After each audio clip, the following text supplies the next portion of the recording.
Welcome to the Deep Dive. Today, we're really getting into how filmmakers can, well, mess with our expectations, the incredible power of celebrity, and what happens when you slam those two things together unexpectedly. Our mission, really, is to unpack narrative subversion through star power. And we've got this fascinating what if, a really compelling one involving a Hollywood giant. We're pulling insights today from star subversion, Hitchcock, Spielberg, and Monroe's hypothetical demise. So yeah, get ready. We're looking at some pivotal moments in film history and maybe even some alternate ones. Yeah. Okay, let's kick off with Hitchcock. Psycho, 1960. I mean, this film was just a game changer, wasn't it? Oh, absolutely. A total game changer. What Hitchcock did was pretty audacious. He cast Janet Leigh, who was a massive star then. Huge star. And all the hype, all the marketing, yeah. Put her front and center, Marion Crane. He thought, okay, this is her movie. Exactly. And that's precisely why killing her off, less than halfway through, Yeah. it was just so revolutionary. It tore up the rule book, shattered those established storytelling norms, It created this profound rupture in narrative security.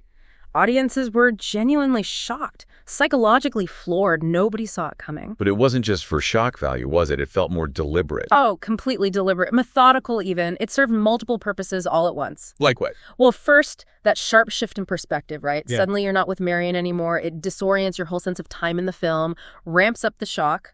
Then there's how he aestheticizes the violence, makes it more visceral, more emotionally engaging. And crucially, he hides the killer. Keeps you guessing, extends that suspense. So it wasn't just a surprise plot point. He was this whole orchestration of suspense. Absolutely. Hitchcock was a master at playing with audience identification. How we connect psychologically with characters and how the camera directs our gaze, our emotions. Think about the look of Psycho, all that subjective camera work, the quick cuts, the sound design. It pulls you right in. It really does. It makes you feel vulnerable. So Marion's sudden death, it kind of forced the audience into this uneasy relationship with cinematic anxiety itself. Right. It changed how people thought about narrative safety forever. Stars weren't untouchable anymore. And that emotional impact, killing a big star early on. Yeah. You really do invest in these familiar faces. You absolutely do. So when they're suddenly gone, it's more than just a plot twist. It feels like a real breach almost. Exactly. A psychological breach. You get grief, confusion, and definitely heightened fear. What's going on there psychologically? Well, it's partly cognitive dissonance, right? Your brain is scrambling because what you expected based on movie rules just didn't happen. Okay. And then there's the affective response, empathy for the character, that identification, and it triggers these primal survival instincts. Fear becomes very real. And it keeps you on edge for the rest of the film. Totally. It intensifies the suspense because now you know anything can happen. Every scene feels more loaded, more consequential emotionally. Okay, so fast forward, 1975. Steven Spielberg, Jaws. Right. Another landmark in suspense. But a seemingly different approach, especially at the start. Instead of Janet Leigh, we get Chrissy Watkin. Played by Susan Backlany, who was, not a star. Pretty much unknown. So on the surface, that feels like the opposite of Hitchcock's move. It seems like it, yeah. But I'd argue it actually complemented and extended the possibilities of narrative terror that Hitchcock opened up. How so? By using an anonymous victim, Spielberg achieved this really unsettling realism. There's no buffer, no safety net of stardom. Right. Her death just underscores the randomness of the danger. The shark could get anyone. It feels horribly ubiquitous. It sort of democratized the horror then. That's a great way to put it. It democratized horror. It wasn't just the glamorous or the important who were vulnerable. It was anyone. And Jaws leans so heavily on that environmental suspense, doesn't it? Holding back the shark, hinting at it. Exactly. It prefers insinuation over spectacle, especially early on. That makes the dread feel more universal, less tied to one person's fate. So using an unknown actress made the audience feel, what? More immersed. I think so, yeah. It invited audience members to project themselves into that terror more directly, maybe more authentically. There wasn't that distance you Sometimes have with a huge star. You couldn't think, oh, well, she's the star. She'll probably be okay. Precisely. Yeah. Spielberg destabilized that traditional comfort that comes with recognizing a celebrity. The lack of stardom intensified the immersion, the vulnerability. Okay, so this brings us to the big hypothetical. The core what if from our source material. The Marilyn Monroe question. Right. What if you take Chrissy Watkin out of that opening scene Yeah. and put Marilyn Monroe in?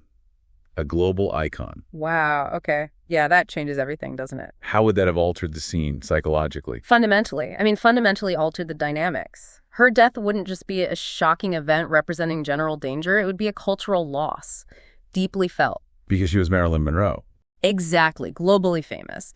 She symbolized so much glamour, sure, but also innocence, a kind of heightened vulnerability. She was, in a way, both the pinnacle and the fragility of that whole mid-century Hollywood star system. So imagine her sudden, violent death in the water. The source calls it an emotional earthquake. That sounds about right. It wouldn't just be shocking. It would signal this huge existential threat, not just killing a character, but attacking the myth of cinematic immortality itself. And her specific persona plays into that, right? Absolutely. Her film persona was so carefully built, that mix of allure, maybe some uncertainty, that psychological fragility. She had this incredible ability to connect with the audience almost instantly. Yeah. So seeing her die like that, it wouldn't just be shocking. It would be, well, traumatic. Genuinely traumatic in a way few movie deaths could be. Like a cultural bereavement? Exactly. That's the term used. It would feel like losing something vital to the culture itself. So her loss becomes symbolic, like the end of the Hollywood dream. Precisely. A symbolic end to that dream. A kind of sacrificial moment, maybe, marking a shift from the old Hollywood to something new, something different in cinematic expression. Let's unpack that a bit more. The deeper ramifications. Okay, so you've got multiple layers interacting. Emotionally, the audience investment would be instantaneous, total. You'd feel this protective anxiety for Marilyn. Which would then be brutally inverted. Brutally inverted by her death. And that act would just shatter the implicit Hollywood contract, the unspoken rule that stars are somehow shielded from the worst. Right. There are anchors. And suddenly that anchor is gone. It drives home the point. Even the most iconic, seemingly untouchable figures are mortal. So what does that do psychologically to the viewer watching Jaws? Well, it layers the fear of the shark with something else entirely. What? A new kind of terror, existential, meta-cinematic, because you're aware it's Marilyn Monroe, and deeply personal. It blurs the lines between the movie world and the real world. Completely. It conflates the narrative reality with the extradiegetic reality, what we know about her outside the film. The movie itself would suddenly feel way more volatile, more unpredictable, like the rules truly don't apply. And the cultural symbolism you mentioned. Monroe as a symbol of that post-war American era, the golden age in Hollywood. Yeah, her death in that context, it becomes almost allegorical. The death of innocence, maybe. The loss of a certain kind of myth. A definitive passage from classic Hollywood filmmaking to something, well, more modern. More uncertain. Definitely more uncertain. Her image was this mix of fragility and power, right? Seeing it extinguished like that would mock the whole idea of narrative safety, of invulnerability. It would prefigure the new Hollywood era. I think so. That director-driven, genre-bending, risk-taking era. This single moment, hypothetically, could have symbolized the end of the old star system and the dawn of something artistically freer, but also maybe more anxious. There's another layer mentioned too, isn't there? About gender. Yes, absolutely. Casting Monroe adds another layer of symbolic weight because of the gender politics tied to her celebrity, how she was often viewed and consumed. Okay. So her sudden graphic victimization in the water, it could be read as subverting that traditional objectifying gaze, or maybe complicating it in really uncomfortable ways. Oh, so? It raises these unsettling questions about how women's bodies are consumed, both in movies and in the wider culture. It's a disruption not just of film expectations, but maybe of those unspoken agreements about gender representation in Hollywood at the time. That's fascinating. So how would a scene like that even look visually? Well, the potential is huge. Imagine combining Hitchcock's style with Spielberg's. Yeah. You could have these intimate, almost voyeuristic close-ups capturing Monroe's famous vulnerability. That's the Hitchcockian element, right? The psychological intensity. Mm-hmm. But then you'd cut to those ominous, wide, objective underwater shots. Impersonal, vast. That's the Spielbergian dread, the sense of an uncontrollable external threat. A visual duet, the source calls it. Yeah, a visual duet, synthesizing that inner psychological anxiety with the external existential peril. It would just pull viewers into this intense chamber of suspense, designed to maximize that feeling of emotional dislocation. So it's clear Hitchcock's psycho move wasn't just a one-off gimmick. Not at all. It kicked off this whole tradition, really, a genre-defining tradition of narrative subversion that just kept evolving over the decades. Killing off big stars early became a tool. A potent tool, yeah. For directors who wanted to really unsettle audiences, to engage them on a deeper level. You see it later with Wes Craven in Scream in '96. Right, with Drew Barrymore. Exactly. And Tarantino plays with it, others in horror and suspense. They started using the technique with this kind of meta-awareness, sometimes paying homage, sometimes deliberately messing with genre rules. And this all reflects broader shifts in cinema, doesn't it? Moving away from the old studio system. Definitely. It mirrors that transition from the golden age paradigm, studio-driven, star-focused, to the more fragmented, director-led, self-aware style of New Hollywood and beyond. And Marilyn Monroe herself. Her symbolic meaning just endures, doesn't it? It really does. Her star image was complex from the start, constructed, constantly reinvented. That mix of innocence and sensuality, freedom and confinement. And her actual early death adds another layer. It absolutely does. It mythologized her further, kind of froze her in time in the public imagination, perpetually young, glamorous, tragic.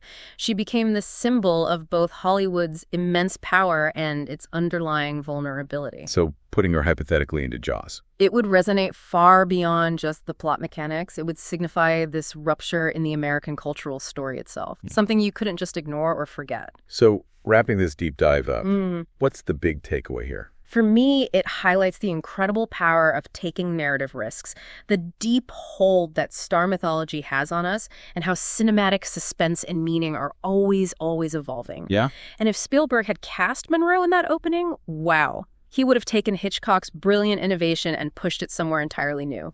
By fusing that psychological suspense with meta-cinematic shock, the shock of seeing Marilyn die and this raw existential terror, all into one single, unforgettable image. It would have completely changed the film's emotional core. Amplified it hugely. Yeah. And transformed how the audience engaged with the film from the very first minute.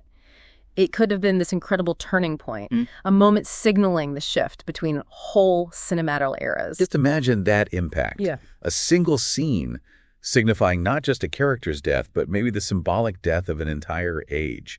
It reminds you, doesn't it, that the real horror isn't always just the monster. No. Sometimes it's the sudden loss of what feels safe, familiar, what feels eternal. So a final thought for you listening. What other iconic figures, if they were similarly sacrificed in a key cinematic moment, could have had such a profound, lasting impact on a film's meaning and its legacy in our culture? Something to think about.